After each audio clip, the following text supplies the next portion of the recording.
Hello दोस्तों, कैसे हैं आप सब। उम्मीद करती हूँ ठीक होंगे। मैं प्रतिष्ठा बहुत स्वागत करती हूँ आपका अपने यूट्यूब चैनल जीएस गुरुजी में।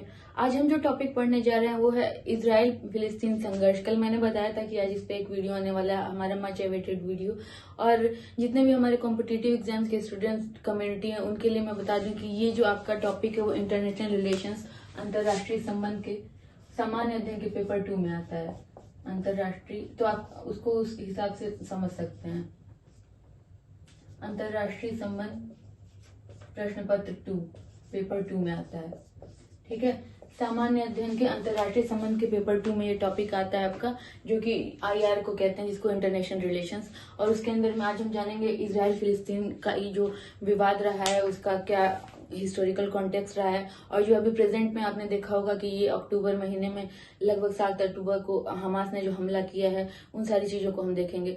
तो अच्छा, एक और बात आप लोग सुने होंगे कि हमास ने आक्रमण किया। हमास क्या है? Have you ever wondered Hamas properly? आपको इसकी डिफिनेशन पता है, इसके बारे में पता है? तो देखिए, हमास जो है वो 2 पार्टियां हैं लड़ाई में, एक इजराइल एक फिलिस्तीन। तो हमास जो है वो फिलिस्तीन समर्थित सैन्य संगठन है। ठीक है, हालांकि ये इनकी तरफ से जो है, फिलिस्तीन की तरफ से सैन्य संगठन है, इनकी आजादी के लिए लड़ रहा है एक्सेट्रा।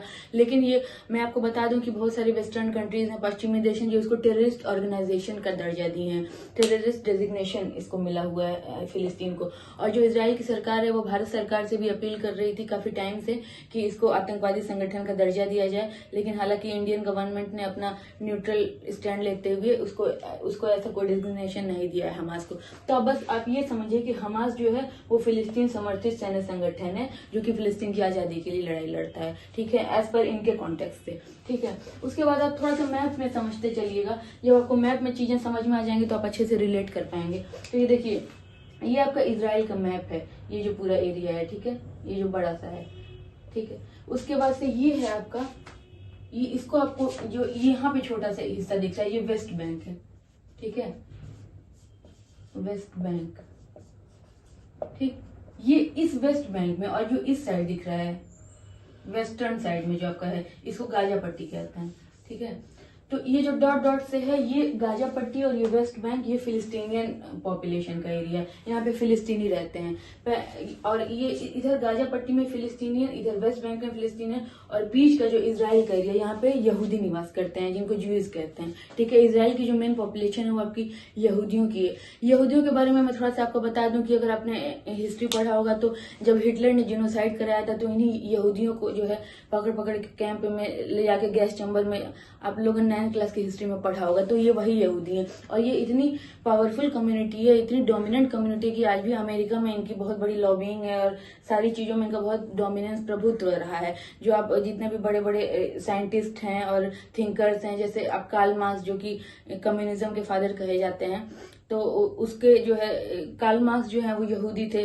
और इसके अलावा आइजैक न्यूटन यहूदी थे। आपकी बहुत बड़ी बड़ी पर्सनैलिटीज आप गूगल पे सर्च किएगा तो वो ज्यूज है। अच्छा, यहूदी मतलब ज्यूज जो है वो उनका क्या रिलीजियन है, ये कहाँ से आते हैं? तो मैं आपको थोड़ा सा एक कॉन्सेप्ट बता दूं। ये अब्राहमिक रिलीजन होता है। उसके अंदर में 3 आपके रिलीजन आते हैं, जो क्रिश्चियनिटी होती है, जो ईसाई होते हैं, उसके बाद ज्यूज, जिनके बारे में हम पढ़ रहे हैं, ज्यूज, और इसके अलावा इस्लाम। तो अगर आपसे कभी कोई पूछे कि अब्राहमिक रिलीजन क्या होते हैं, तो ये तीनों जो है क्रिश्चियन, ज्यूज, इस्लाम, यहूदी और इस्लाम, और ये आपके ईसाई, ये जो अब्राहमिक रिलीजन के अंदर आते हैं। तो ये हो गया आपका, ये ज्यूज के बारे में आपकी थोड़ी सी इन्फॉर्मेशन थी।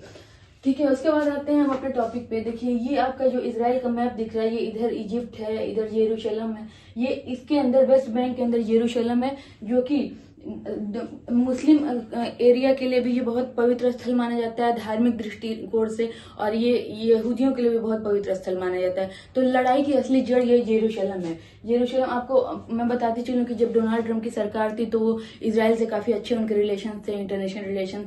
तो उन्होंने जो है अपने आप से रिकॉग्नाइज कर दिया था यरूशलेम को इजराइल की कैपिटल। ठीक है, हालांकि ये विवादित है, अभी पूरी दुनिया ने इसको अप्रूव नहीं किया है, लेकिन डोनाल्ड ट्रंप साहब ने इस चीज को किया था।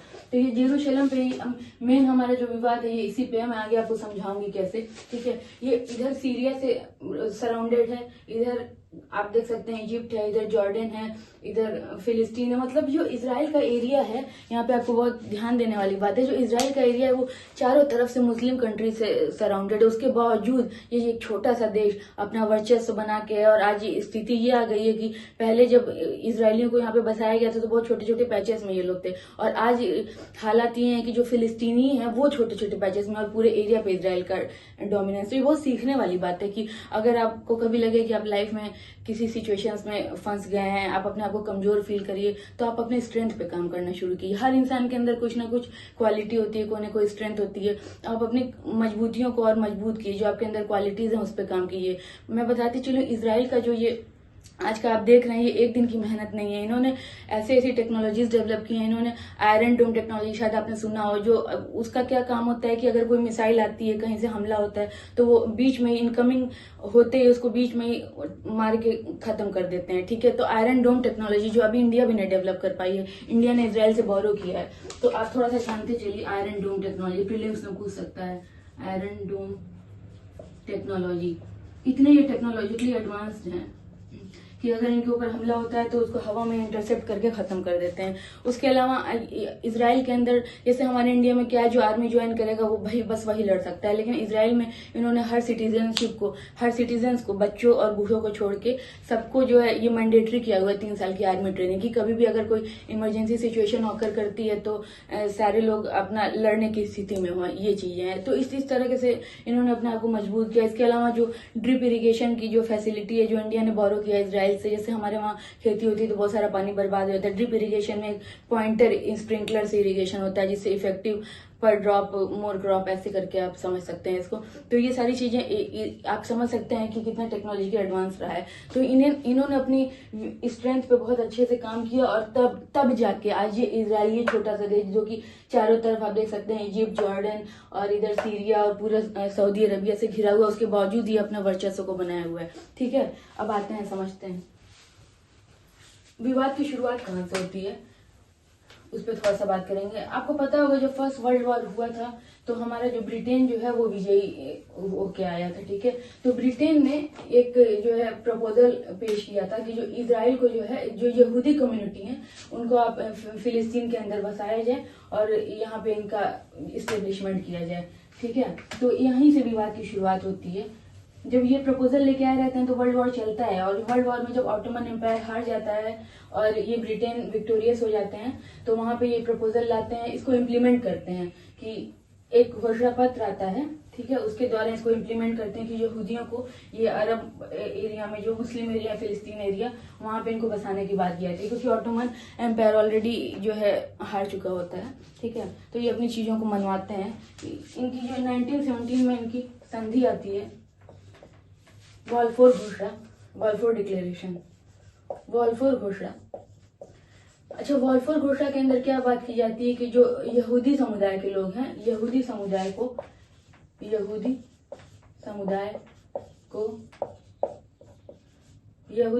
को बसाने की बात की जाती है फिलिस्तीन के अंदर, पैलेस्टीन। ठीक, और यहीं से विवाद शुरू होता है यरूशलेम का। फिलिस्तीनियों का ये मत रहता है कि यरूशलेम हमारा है, इजराइल अपनी कैपिटल इसको जो है क्लेम करते हैं। तो यहीं से विवाद की शुरुआत होती है। ठीक है, फिर क्या होता है कि ये अब शुरुआत में तो ये रहता है कि जो फिलिस्तीन रहते हैं वो, उनका मतलब पॉपुलेशन ज्यादा होता है, वो मेजोरिटी में होते हैं। तो 1917 में जब ये चीजें होती हैं तब तक तो ये मेजोरिटी में रहती हैं फिलिस्तीन, और ये मुस्लिम पॉपुलेशन रहती है। लेकिन 1923-24 आते आते को देखने को मिलता है कि बड़ी संख्या में यहूदी प्रवासियों का आगमन होता है 1923-24 में बड़ी संख्या में यहूदियों का आगमन होता है। और ये जो है, जो वहाँ के ओरिजिनल निवासी रहते हैं फिलिस्तीन, और यहूदियों में संघर्ष होता है, और यहीं से संघर्ष की शुरुआत होती है। और जो लगातार चलती ही रहती है। ठीक है, जो नेटिव्स यहाँ पे रहते हैं फिलिस्तीनी, और इनके में ये जो आए रहते हैं यहूदी, उनके में संघर्ष की शुरुआत होती है। अरब और प्रवासियों के बीच संघर्ष शुरू होता है और ये कंटिन्यू होता रहता है। फिर 1948 में आते आते जब द्वितीय विश्व युद्ध होता है और ब्रिटेन उसमें जो है उसकी स्थिति अच्छी नहीं रहती है, तो 1948 आते आते क्या होता है कि ब्रिटेन को ये रियलाइज हो जाता है कि हम इस मुद्दे को जो है सुलझा नहीं पा रहे हैं। तो 1948 में ब्रिटिश ने अब इस चीज को एक्सेप्ट कर लिया कि हम जो है इस फिलिस्तीन की कंट्रोवर्सी को जो है नहीं मैनेज कर पा रहे हैं। तो जब भी कोई देश अगर किसी विवाद को सुलझाने में असमर्थ रहता है तो वो क्या करते हैं कि उस मामले को संयुक्त राष्ट्र संघ ले जाते हैं, यूनाइटेड नेशन। तो ब्रिटेन जो है इस पूरे मामले को यूनाइटेड नेशंस में लेके जाता है 1948 में। और यूनाइटेड नेशंस में जब कोई मामला जाता है तो आपको पता है क्या होता है, फिर वो उलझा ही रह जाता है। उसका जैसे कश्मीर मुद्दा गया, उसका आज तक कोई हल नहीं निकला। यहूदियों का मुद्दा गया, इजराइल का, वो भी लड़ाई झगड़ा चल रहा है, आप देख सकते हैं। तो उसमें वर्डिक्ट इनका आता है कि ये विभाजन योजना देते हैं, ठीक है। जो यूनाइटेड नेशंस अपने वर्डिक्ट में जो डिसीजन देते हैं वो विभाजन योजना देते हैं, जिसमें फिलिस्तीन को जो है विभाजन योजना में समझते चलिएगा, बहुत इंपॉर्टेंट है। फिलिस्तीन को दो हिस्सों में ये विभाजित करते हैं। एक हिस्से में अरब आबादी रहे मुस्लिम और दूसरे हिस्से में यहूदी, ठीक है। ये विभाजन योजना दी जाती है किसकी तरफ से? यूनाइटेड नेशंस की तरफ से, ठीक।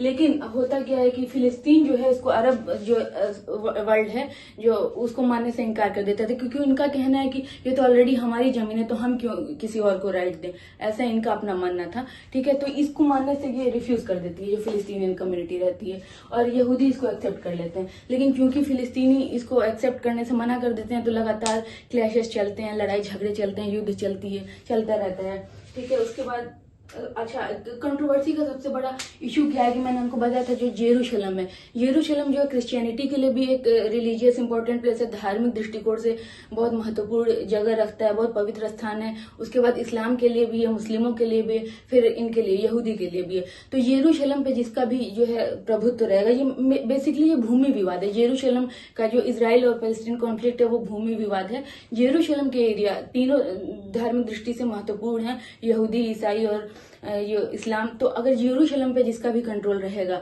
उसका ऐसा माना जाता है कि अगर आपका उस एरिया पे कंट्रोल है तो आपका धर्म ज्यादा मजबूत है। तो इसमें धार्मिक लड़ाई के साथ साथ ये जमीन की लड़ाई, आप ऐसे समझिए कि उस पर्टिकुलर एरिया पे जिसका भी कंट्रोल रहेगा उसका जो है धर्म मजबूत होगा, जिसका प्रभुत्व वहां पे होगा। तो ये इसीलिए पूरा अरब वर्ल्ड, पूरा मुस्लिम वर्ल्ड, पूरा पैलेस्टीन के साथ रहता है, फिलिस्तीन के साथ, और बाकी क्रिश्चियनिटी जो है अमेरिका, ब्रिटेन, ये सब इजराइल के साथ रहते हैं। समझिएगा इस चीज को, ठीक है।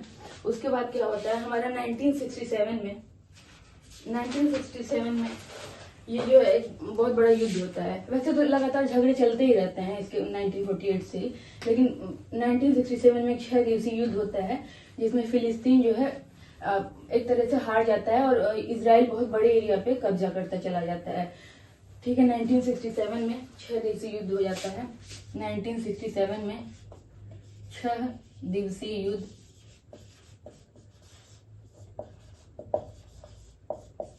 युद्ध होता है और ये इजराइल जो है एक्सपेंड होता चला जाता है।